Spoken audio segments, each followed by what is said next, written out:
Pronto. Pronto. Ó, maravilha. Graças a paz, meus irmãos. Que o Senhor esteja abençoando poderosamente a vida de cada um, no nome do Senhor Jesus. É uma alegria, um prazer muito grande poder estar nessa tarde, ter o privilégio dos irmãos ter tirado esse tempinho para que nós possamos estar juntos nesse tempo, postando, compartilhar aquilo que o Senhor tem ministrado aos nossos corações, de algumas experiências também que o Senhor vai nos dando no decorrer do ministério. Então, com certeza, é bênção. Né? Meu nome é Erivelto, o pastor Sandro já falou, faço parte do SIM, tenho essa alegria, essa honra, sou casado há 18 anos com Raquel, temos dois filhos, o Nicolas e o Estevam, estou pastoreando atualmente aqui em Diadema, né, São Paulo, já há 9 anos, mas meu primeiro ministério começou ali em Itapevi, no local chamado Amador Bueno, e o Senhor tem aí nos abençoado. E hoje eu tenho a alegria e o privilégio de compartilhar com vocês um tema que a gente colocou, né? O avanço do evangelho em meio a desafios, em meio aos desafios. Eu quero combinar com os irmãos aqui, quando eu falar desafios e crises, sofrimentos, a gente vai estar colocando dentro da mesma situação. E quando se fala de avanço do evangelho, não tem como pensar em avanço a não ser pensar na obra missionária, na evangelização, diante de tudo aquilo que Deus tem feito, tem agido, e aquilo, o meio pela qual ele tem aí usado a cada dia. E dentro disso eu quero usar um pouco a história missionária de um grande missionário bíblico que nós tivemos, que foi o apóstolo Paulo, né, que inicia ali a sua primeira viagem missionária com Barnabé, Paulo, Saulo até então, e depois ele também João Marcos. Então, a gente sabe que é uma história que com certeza nos traz muitos desafios, com muito desafio, e nos traz também um desafio, e nos mostra também a forma, a maneira como nós podemos também superar, porque eu tenho para mim, tá, se eu estiver sendo muito rigoroso, quero que os irmãos me entendam, mas eu entendo que avançar, o avanço do evangelho, expansão do evangelho, obra missionária e desafios e crise, para mim estão aí sempre na mesma prateleira. Eu acho que é duas coisas que sempre vão estar andando bem juntas, quase que lado a lado, uma com a outra. E aí a gente pode Tô pensar sem som. um pouco do que eu quero. Está me ouvindo, pastor? Eu estou ouvindo, estamos ouvindo. Eu Ah, tô ouvindo também. Deve ser algum então, problema local, quem falou, ah, né? ok. Mas aí, gente, então, o que eu quero tratar é dentro disso, que o avanço do evangelho, com a questão das crises, vai ser algo que vai estar no nosso dia sempre. Eu falo que parece que nós saímos de um, vem outro, e aqui vem. E a ideia é como que nós podemos enfrentar essas situações, como que nós podemos trabalhar dentro disso.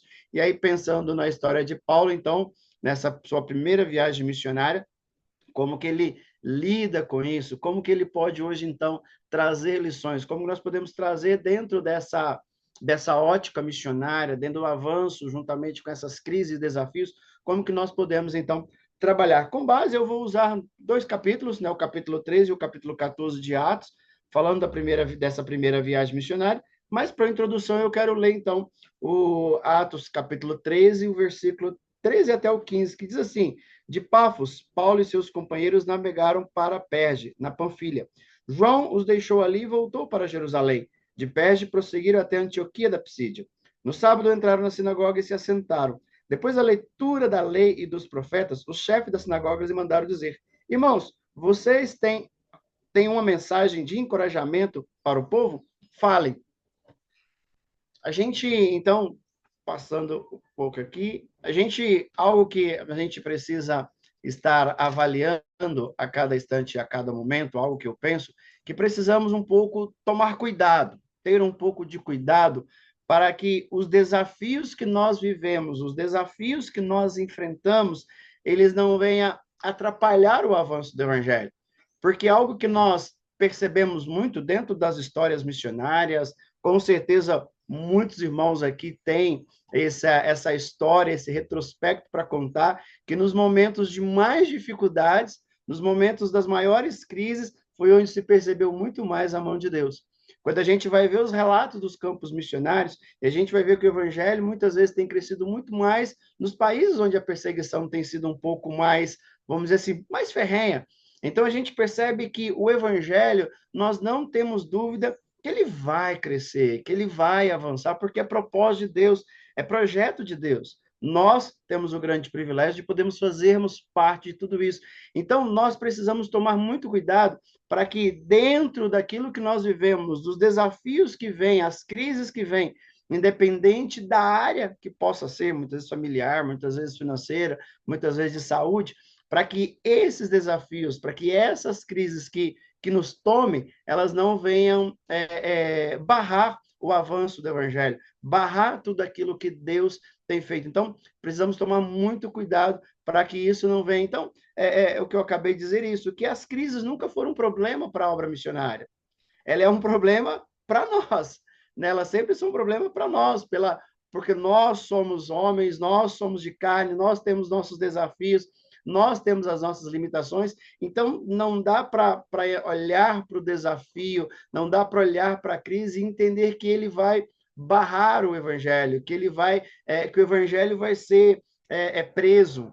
Tanto que a gente vê muito da história de Paulo, que Paulo está dizendo, Paulo vai dizer para nós, eu estou preso, mas a palavra não. A palavra não está presa. E a gente vai ver o quanto o evangelho avançou, o quanto muitas coisas aconteceram no ministério do apóstolo Paulo, ele estando preso, ele estando realmente numa situação difícil, mas ele consegue, tanto que a gente percebe, né, algo que é muito bacana a gente perceber quando a gente lê a carta aos Filipenses e vê uma carta tão cheia de amor, uma carta tão repleta de alegria, de felicidade, mas de um homem que estava encarcerado, de um homem que estava preso. Então a gente percebe que sim, Paulo fisicamente estava preso, mas o evangelho continuava a avançar a cada instante. Então, eu quero começar a pensar com os irmãos dentro daquilo que Paulo viveu nessa primeira viagem missionária que ele vive, que ele inicia ali.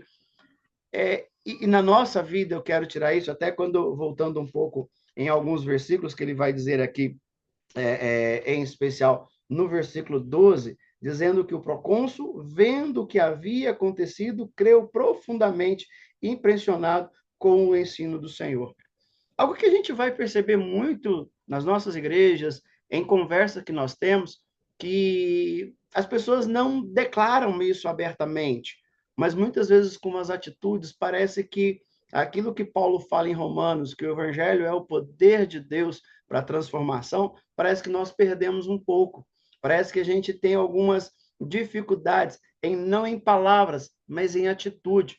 Algo muito simples da gente perceber muitas vezes que quando nós estamos passando por crise, quando nós estamos passando por desafios, quando nós estamos passando por problema, a primeira coisa que muitas vezes é prejudicada nas nossas vidas é a nossa vida de devocional, é a nossa leitura bíblica, é realmente a questão de ouvir a voz do Senhor e crer na palavra do Senhor. Eu fico pensando muito se tudo aquilo que muitas vezes declaramos, né, para as nossas ovelhas, para as nossas famílias, nós, em primeiro lugar, tomássemos. Então, algo que nós precisamos tomar muito cuidado, como eu comecei a dizer, que a gente precisa tomar muito cuidado para que, em meio às nossas crises, em meio às nossas dificuldades, em meio aos nossos problemas, nós não venhamos barrar o crescimento ou o avanço do Evangelho.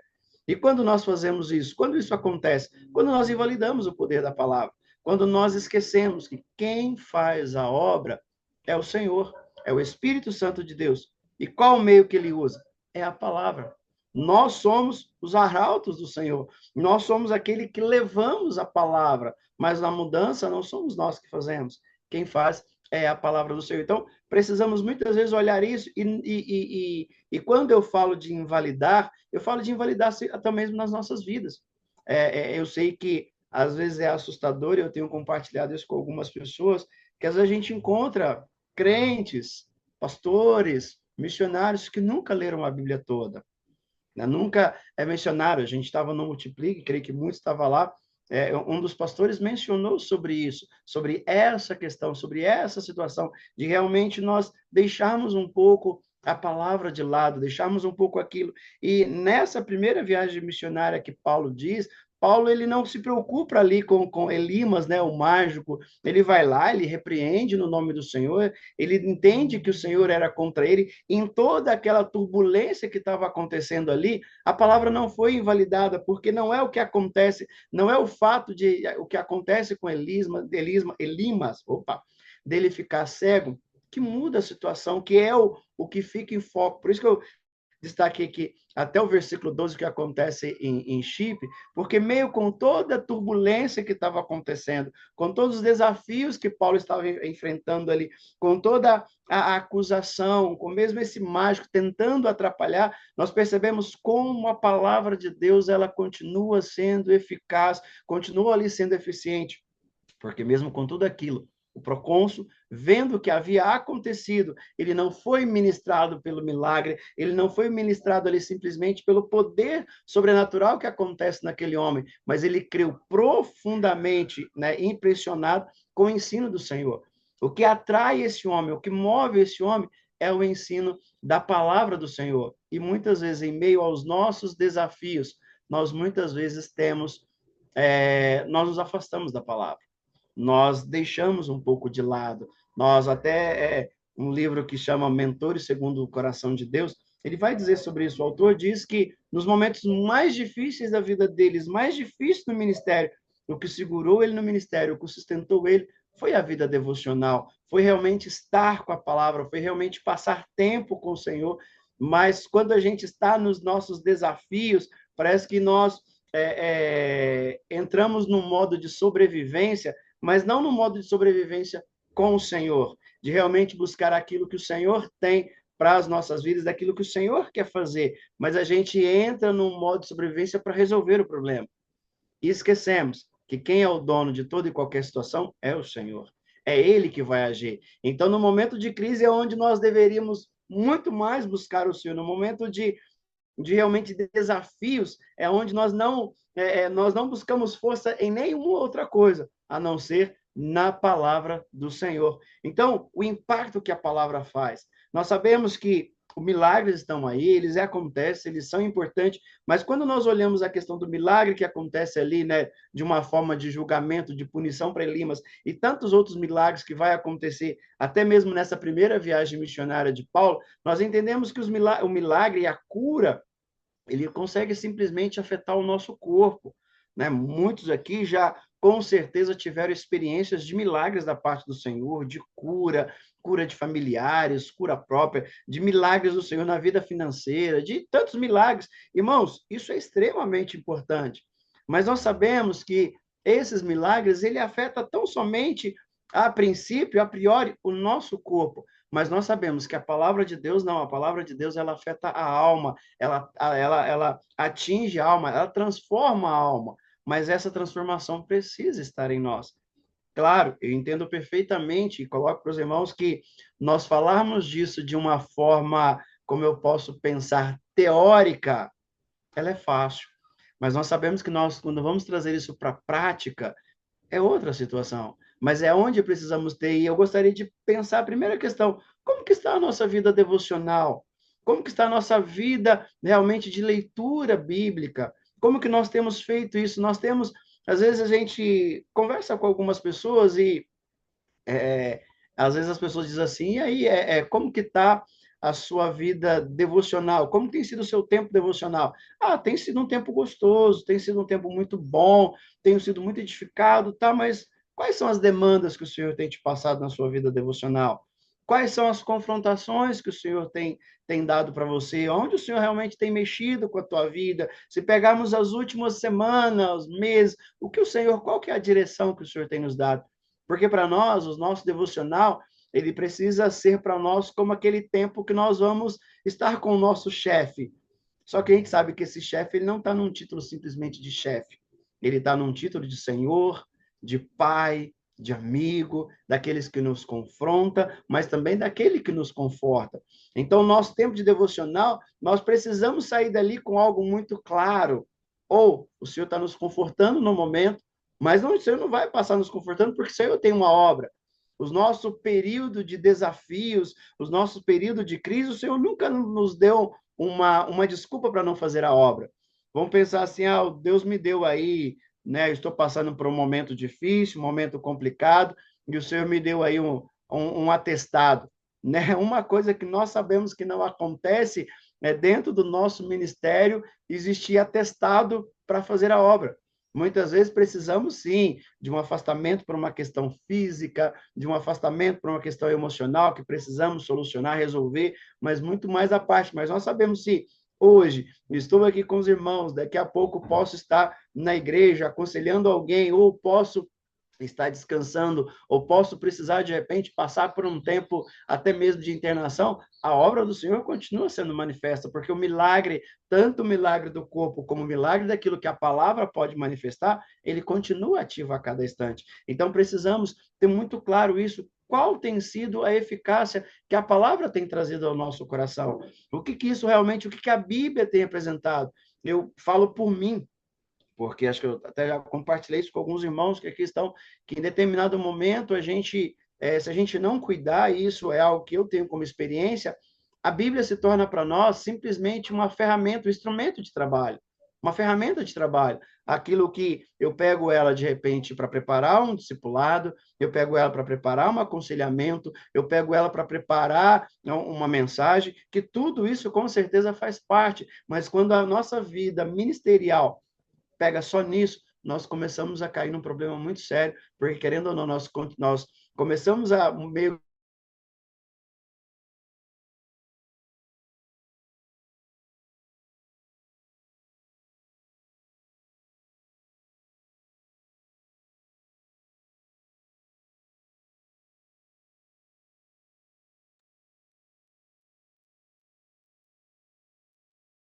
Eu acho que agora realmente travou a conexão dele. Nessa tarde, diante do tudo que a gente está conversando, é realmente a importância da palavra, mas eu não estou colocando a importância da palavra na questão da expansão do evangelho, que a gente sabe que é importante, a gente não está negando isso. O que a gente está colocando é realmente trazendo vivo para nós a importância das escrituras na nossa vida, de trazer realmente essa palavra como algo pessoal, algo nosso, algo que o Senhor nos deu a cada dia. E uma palavra, o que a gente tem que olhar para as Escrituras é entender que sim, ela transforma o pecador. Hoje nós temos tantos testemunhos disso. O pastor comentou da vila, né? Ontem eu estava na vila e a gente vê tudo aquilo que a palavra tem feito e é tão lindo tudo isso. Mas parece que às vezes, por alguns instantes, nós olhamos para os nossos desafios, olhamos para as nossas crises e essa palavra que a gente prega de tanto poder, parece que ela já não tem mais esse tanto poder nas nossas vidas. Parece que ela já não consegue mais atualizar, e aí nós entramos nas crises. E é nisso que eu falo que a gente precisa tomar cuidado, para não crer na Bíblia a partir de nós e não em nós, né? A gente crê nela naquilo que ela pode fazer num perdido, em alguém com qualquer tipo de problemas de vício, mas quando a gente olha para a nossa vida, para aquilo que a gente está vivendo no nosso dia a dia, parece que ela não tem mais tanto esse poder. Então, nós precisamos olhar e não permitir, não que a palavra, né, como eu coloquei aqui, que não podemos invalidar a palavra, não podemos esquecer do poder que ela tem sobre as nossas vidas, sobre as nossas famílias, sobre os nossos filhos, sobre a nossa questão financeira, sobre o nosso emocional. Não estamos aqui de forma alguma tirando, né? Não falei na minha apresentação, mas hoje eu sou estudante de psicologia. Não tiro isso de lado. Isso é importante, isso faz parte, mas nós sabemos também o poder que ela pode fazer em nós, e com certeza muitos de nós temos tantos testemunhos. E eu pego a vida de Paulo porque eu vejo um Paulo que ele anunciava essa palavra com poder e glória, com ousadia, com intrepidez. Mas eu vejo esse mesmo Paulo usando essa palavra com ousadia, com intrepidez na sua vida, porque foi ela que deu conforto para ele nos seus grandes desafios, nos seus momentos de grande crise. E diante disso, diante dos nossos desafios, para que a gente não atrapalhe, porque algo muito claro, eu creio que todos nós temos aqui, quando nós já não vivemos em crise no ministério, quando nós já não vivemos os desafios do ministério. E eles vão acontecer, né? Seria tão bom se a gente falasse que não, mas eu entendo que expansão de evangelho, né, ministério pastoral, ministério missionário, chamado, ele vai estar ali, as crises vão surgir, quando não é nossa, é de alguém. Quando não é nossa, vai ser de alguma pessoa. Então, a gente precisa saber que elas vão acontecer. E quando elas vierem, eu não posso invalidar e não posso permitir também que a alegria da presença de Deus seja ofuscada. A gente tem vivido muitas vezes um tempo que parece que Deus, né? Às vezes eu brinco com as pessoas que parece que às vezes na vida de alguns, ou até mesmo na nossa vida, parece que Deus está tão escondido, né? A gente brincar um pouco aí com a época do Bin Laden, né? Que a inteligência americana estava procurando e não achava. E parece que às vezes nós também não temos mais isso, mas Deus se deixa achar.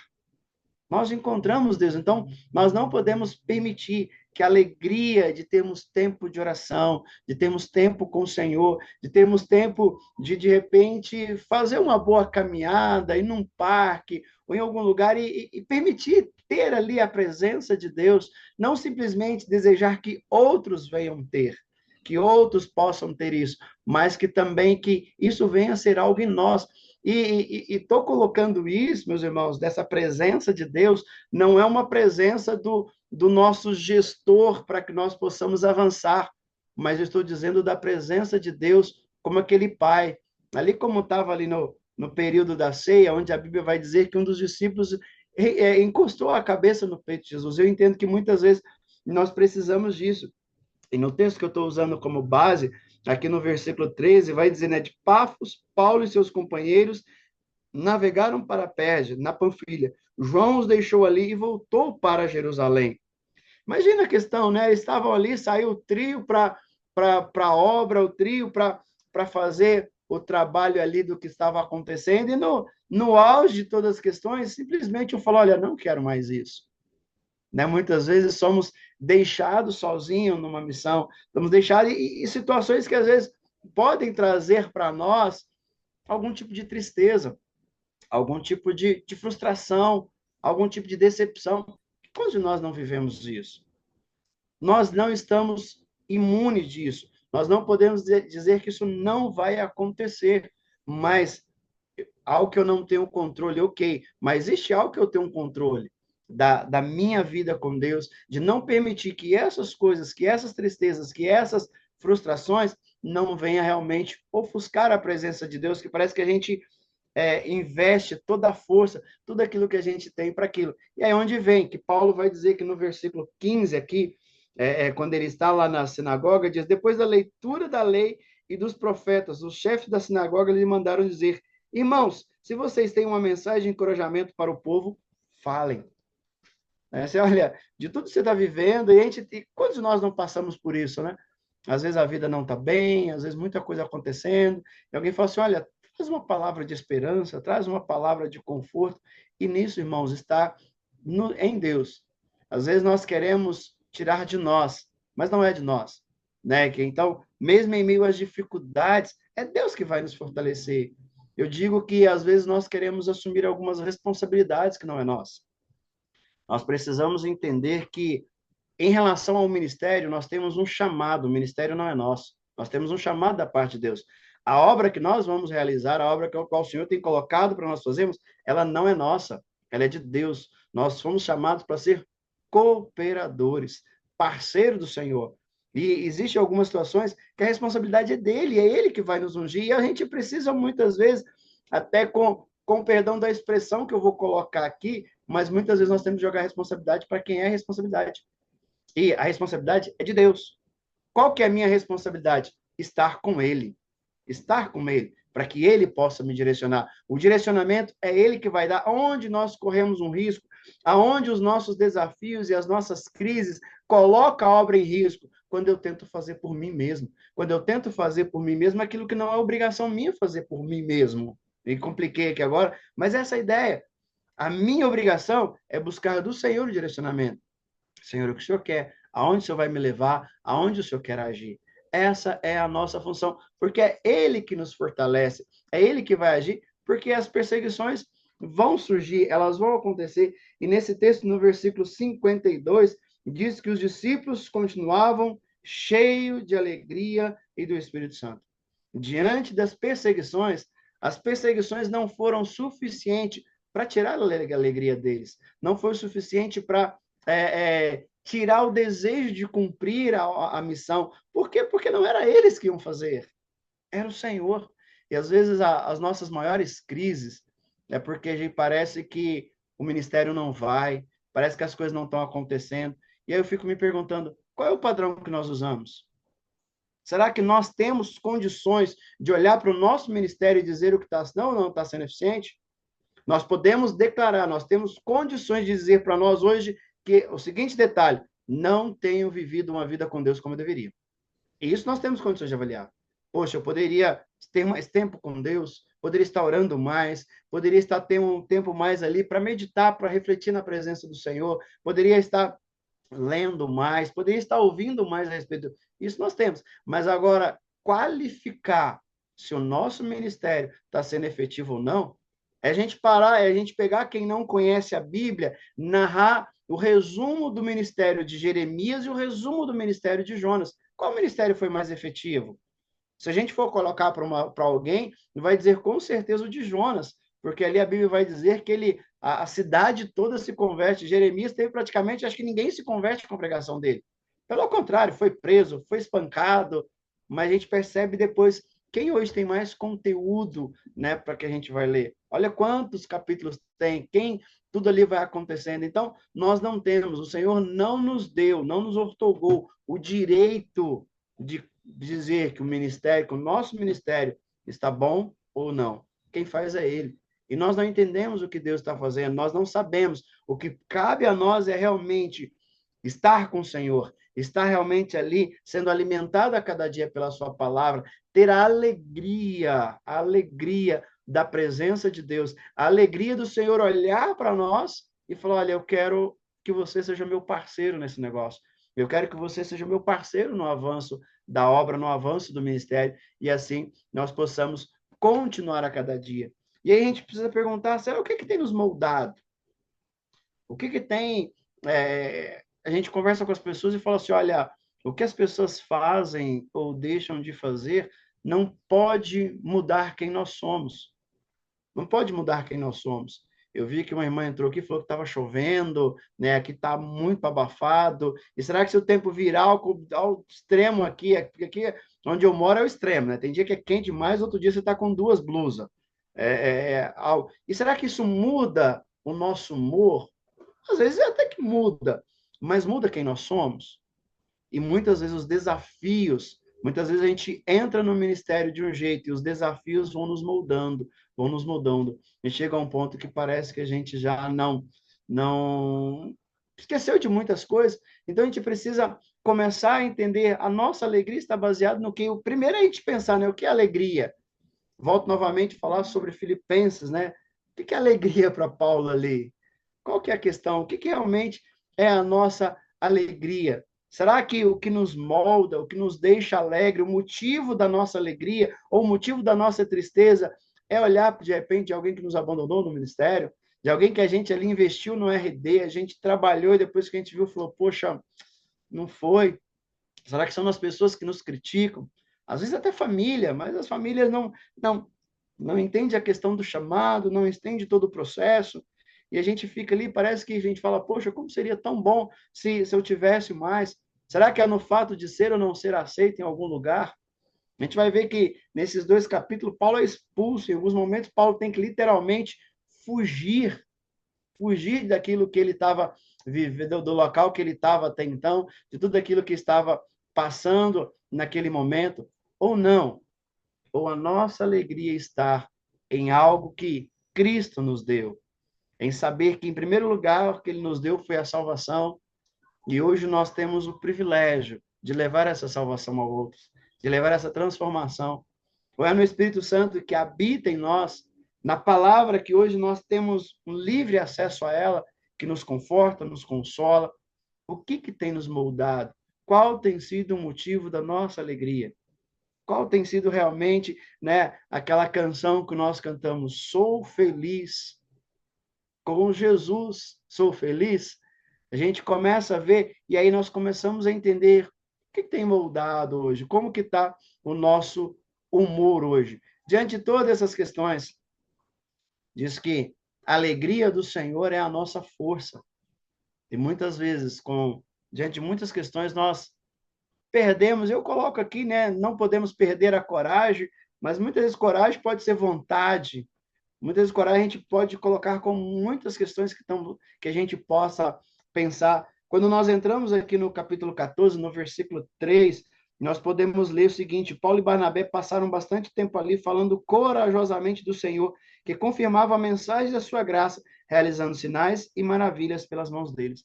A gente percebe mais uma vez que a palavra era falada, a palavra era proclamada, a palavra era vivida na vida deles, e essa palavra que dava coragem. Percebe que nós falamos que não podemos ofuscar a presença de Deus, mas se a palavra não estiver em nós, ela vai ser ofuscada. Falamos de coragem, precisamos de coragem, mas se a palavra também não estiver algo sendo vivido diariamente na nossa vida, num devocional ao qual nós permitimos, vamos fazer um devocional onde eu permito que Deus me confronte, onde eu permito que Deus toque em algumas feridas, onde eu permito que Deus possa agir na minha vida segundo a vontade e o querer dele. Quando nós, no versículo 20, aqui também para fazer uma correlação, vemos que, mas quando os discípulos ajuntaram em volta de Paulo, ele se levantou e voltou para a cidade. No dia seguinte, ele e Barnabé partiram para Derbe. Paulo anunciava a palavra continuamente, Paulo anunciava tudo. Algumas pessoas ficaram irritadas, isso levou ele ao ponto de ser apedrejado. Eu sei que, não sei se alguns aqui literalmente já foram apedrejados com pedra de verdade, mas com certeza muitos de nós já fomos apedrejados de muitas outras formas, de muitos outros jeitos. E qual foi a nossa questão? Às vezes, os apedrejamentos que nós vivemos nos dá coragem para abandonar, nos dá coragem para perder a vontade, nos dá coragem para muitas vezes nos anular. Mas a gente precisa pegar tudo isso e entender que a minha confiança no Senhor que vai agir. Eu gosto muito do capítulo 14, que fala que, no versículo 6, diz que quando eles souberam disso, quando eles souberam que as pessoas estavam ali tramando alguma coisa contra eles, Paulo e Barnabé não têm dúvida, eles fogem. Mas eles não fogem para se esconder, eles não fogem para não permitindo, né, ele se escondendo de alguma situação. Não, o versículo 7 vai dizer, logo em seguida, né, diz, onde continuaram a pregar as boas novas, onde eles continuaram a fazer aquilo que a qual Deus havia para a vida deles a cada instante, a cada momento. Então, nós precisamos pensar, ter e analisar tudo aquilo, porque a missão precisa continuar, a missão precisa ser trabalhada, e nós precisamos, então, reconhecer a dependência de Deus, a dependência de quem nós realmente precisamos. Precisamos entender e olhar para Paulo, que com certeza é um ícone para nós, mas Paulo não escreveu a história, meus irmãos. Quem escreveu a história foi Deus. E Deus usou Paulo como parte dessa história. A nossa história ministerial, quem está escrevendo é Deus, não somos nós. Nós somos participantes dela. Então, eu preciso reconhecer que quem tem a caneta na mão, quem tem ali todo o processo, quem conhece toda a história é Deus, e é Ele que vai escrever. Eu faço parte disso. A pergunta é: como que eu tenho feito parte disso? Qual tem sido a minha disposição para fazer parte nisso? Será que tenho sido feito com amor? Não digo nem amor de repente, tão somente pelas pessoas, mas o amor para com Deus, sabendo aquilo que Deus fez para conosco, daquilo que Deus tem agido, daquilo que Deus tem movido. A gente vê nesses dois textos que, de acordo com como Paulo ministrava as palavras, eles acolhiam. Aí vinham outras pessoas e já mudavam tudo, e a Bíblia vai dizer que mudaram-lhe o ânimo. Mudaram o ânimo. Ao ponto do versículo 20 que nós lemos, que Paulo foi apedrejado. E não sei se os irmãos param para perceber nesse versículo 20, que diz, mas quando os discípulos se ajuntaram em volta de Paulo, ele se levantou e voltou à cidade. No dia seguinte, eles partiram, ele e Barnabé partiram para Derbe. É interessante perguntar o seguinte detalhe: enquanto Paulo estava sendo apedrejado, onde estavam esses discípulos? Onde estavam esses irmãos? Onde estavam os seus parceiros? Ficou só, irmãos. Mas percebe que Paulo não se valida por isso. Paulo não se forma por isso. Paulo sabia o que estava sobre ele. Paulo sabia aquilo que estava sobre a vida dele, aquilo que realmente ele precisava.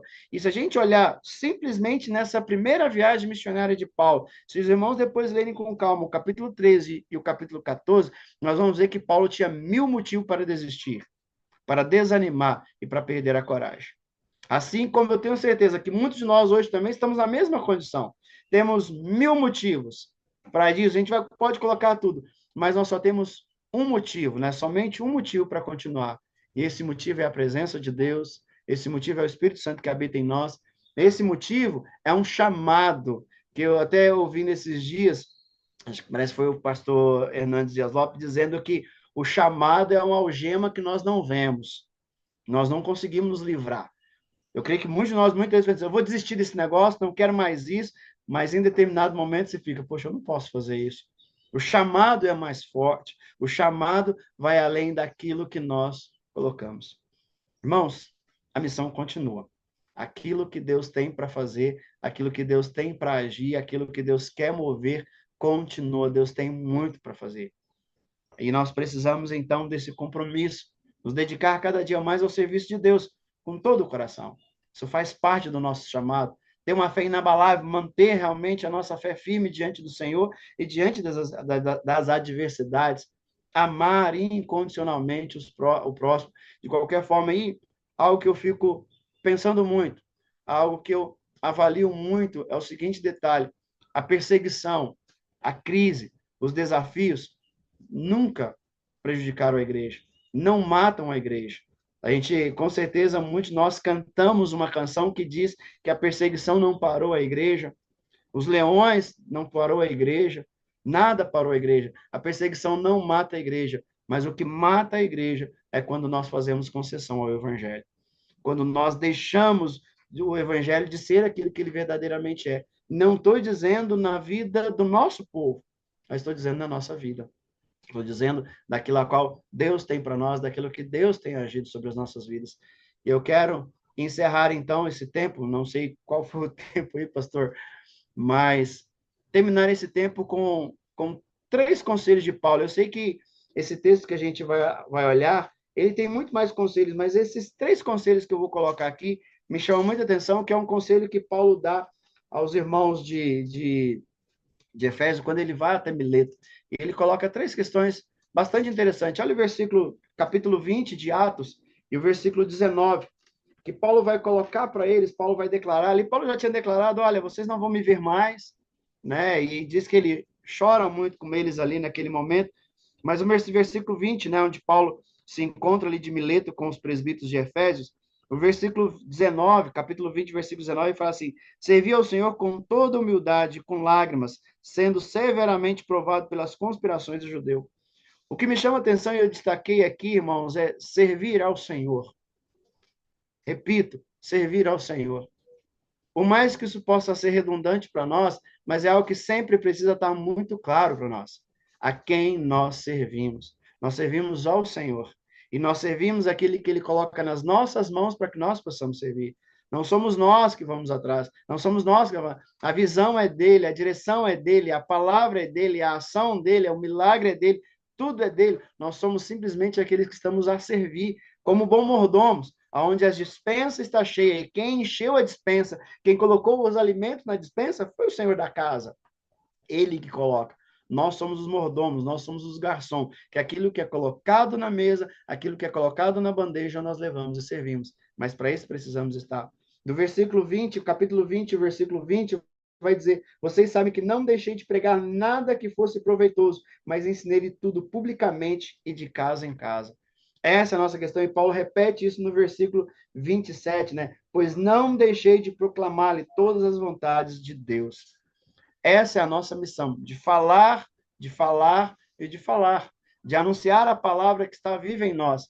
Mas, por último, e posso dizer como daquilo que realmente o Sim tem trabalhado, onde ele diz no versículo 28, que ele vai colocar: cuide de vocês mesmos e de todo o rebanho sobre o qual o Espírito Santo os colocou como bispo para pastorear a igreja de Deus, que ele comprou com seu próprio sangue. Cuide de você mesmo. Não tem como cuidar dos outros, não tem como fazer nada se primeiro nós não cuidarmos. E quando eu digo cuidarmos, eu sei que de muitas palestras, de muitas questões que nós já ouvimos a questão do nosso corpo, né? Cuidar do nosso corpo, de realmente fazer exercício. Mas eu tenho para mim que o nosso cuidar, o cuidar de si mesmo, ele precisa iniciar com o seguinte detalhe: quando nós conseguimos e temos coragem e ousadia para identificar onde nós estamos doentes. O primeiro ponto que eu preciso é identificar onde eu estou doente. E hoje nós vivemos um período que nós não temos dificuldade, muitas vezes, de declarar que nós estamos, que temos, de repente, estamos passando um problema com gastrite, com fibromialgia ou com qualquer outra enfermidade. Nós não temos isso, nós não temos medo quando sentimos uma dor de ir ao médico. Mas já parou para pensar, como obreiros do Senhor, como nós temos medo de abrir a nossa mente e dizer que a nossa mente não está legal, que os nossos pensamentos não estão legais, que ando pensando algo porque parece pode ter a visão que está tendo uma obra diferente nas nossas vidas. Não, irmão, faz parte da nossa saúde. E eu entendo que cuidar de si mesmo é declarar, olha, eu preciso de ajuda. É declarar, olha, eu preciso conversar, mas eu tenho dificuldade com isso. Eu preciso falar, mas eu não sei como. Eu não aprendi isso, eu não sei como isso. Então, muitas vezes, o cuidar de si mesmo está no processo de assumir eu não estou bem, de assumir que emocionalmente eu não estou bem, de assumir que muitas vezes eu não sei por que eu tenho vontade de chorar. Porque quando eu assumo que o meu emocional, que a minha mente está, parece que trabalhando contra mim, que muitas vezes os meus pensamentos não estão de acordo com aquilo que Deus tem para mim, e quando eu assumo isso, quando eu reconheço isso, e começo, então, dentro de um elo de confiança, dentro de um ambiente onde eu posso abrir o meu coração, eu começo a abrir, então, a vomitar tudo aquilo que está me fazendo mal, as outras partes vai também ser como consequência de exercícios, de exames, de medicamentos que vão vindo. Então, irmãos, muitas vezes, nós impedimos o avanço do evangelho, não é por causa dos nossos desafios, não é por causa das nossas crises, mas é como nós agimos diante das nossas crises. E muitas vezes nós não estamos preparados para ela porque nós não queremos assumir que estamos em crise. Muitas vezes a tendência é jogar para debaixo do tapete, né? Ah, não, isso aqui eu não quero. Eu sei que muitos de nós ouvimos isso de ovelhas. Eu não quero incomodar o pastor, eu não quero incomodar o missionário. Eu sei que você tem tanto trabalho, você tem tanta coisa. Irmãos, e quantos missionários pensam a mesma coisa? E quantos pastores pensam a mesma coisa? Ah, não, não vou falar para o pastor Sandro, não, ele tem muito trabalho, ele tem muita situação, não vou compartilhar com ele, não. Irmãos, nós estamos nos matando ao pouco. E com isso, nós estamos também comprometendo o avanço do evangelho. Porque o evangelho, nós sabemos que ele é o poder de Deus. Nós sabemos do poder que age. Muitos de nós temos esse poder sendo manifesto nas nossas vidas. E às vezes nós não percebemos, porque nós não queremos abrir o nosso coração, nós não queremos permitir que Deus trabalhe, nós não queremos permitir ser pastoreado por um irmão, por uma irmã que de repente possa estar conosco. Então, que nós possamos aí juntos, mesmo em meio às crises, mesmo em meio aos desafios, possamos ver o evangelho avançar. Vai ter dia que você não vai estar bem, que você vai estar para baixo. Conte com a gente. Vai ter dia que eu estarei para baixo, eu estarei mal. Quero contar com os irmãos para que juntos, aí de mão dadas, possamos avançar o Evangelho, possamos continuar proclamando a graça, a misericórdia e o poder do Senhor. Amém, meus irmãos? Que Deus continue abençoando, que Deus continue agindo poderosamente na vida de todos vocês, em nome de Jesus. Pastor Sandro, contigo.